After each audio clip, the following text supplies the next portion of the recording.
હાલમાં જ ઉધનામાં એક સીસીટીવી વાયરલ થયો હતો કે જેમાં બે નાની દીકરીઓની છેડખાની કરતો એક વ્યક્તિ નજરે ચડ્યો હતો. આ સીસીટીવી 8 તારીખના હતા.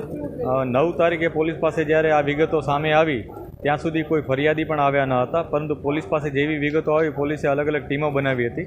આ બનાવ અનુસંધાને પોલીસે 60થી વધુ પોલીસ કર્મચારીઓની ટીમો બનાવી, જેમાં ઉધના પોલીસ સ્ટેશનની સર્વેલન્સ ટીમ, ઝોન 2ના 5 પોલીસ સ્ટેશન્સ, આ ઉપરાંત સુરત શહેરની ક્રાઇમ બ્રાન્ચ પણ કામે લાગી હતી અને બધાએ એક ટીમ થઈને જે કામગીરી કરી જેના પરિણામ સ્વરૂપે અમે આરોપીને ઝડપી પાડ્યો છે. આરોપીનું નામ નઈમુદ્દીન ઉર્ફે અરમાન અબ્દુલ જબ્બાર છે. પોતે ઊનનો રહેવાસી છે. 19 વર્ષનો છે આરોપી. એ મજૂરી કામ કરે છે.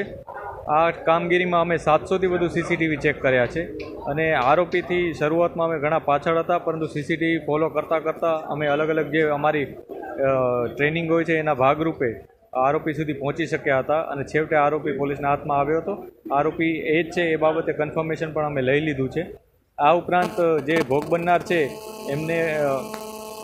એમની પાસે આસપાસ જે લોકો આ ઘટનાને નજરે જોનાર હશે એમની પણ અમે તપાસ કરીશું, જેથી આ જે આરોપી છે એના વિરુદ્ધ સારો એક કેસ તૈયાર થઈ શકે, એને કાયદાકીય પ્રક્રિયા મારફત કડકમાં કડક સજા અપાવી શકીએ એ પ્રકારનો પ્રયાસ પોલીસનો રહેશે.